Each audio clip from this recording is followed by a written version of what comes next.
Hey guys, this is Nanda from Nanda's Crafts. I'm here to share with you this cute snowman that I made. I bought the styrofoam balls from the Dollar Tree and then I create the mini hats for them. And to make the mini hats, I create this mini loom right here. So this is just an apple sauce cup. I cut the top and then I cut the bottom. And then I put these two things together, which I don't remember what you call this. So I just put two together, and then instead of glue with the hot glue, I just apply a masking tape, which works pretty good. And the little hats turn out so cute. Look at the red one.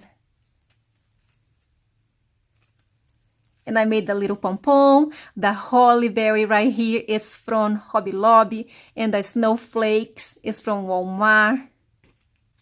Look at the green hat. And instead, using buttons, I decided to go with the sequins, which works pretty good. And look at the yellow hat. And this snowman, it's so easy to make. The only thing you're going to spend more time is to make the little hats if you're going to use the mini loom. And then for the eyes and for the nose, I just use a hole punch. So I decided to go with the round nose, and they look so cute. I am so excited to use this snowman for my Christmas decoration. And this is the video for today. If you enjoy it, give this video a thumbs up and share with your friends. Thank you so much for watching. Bye.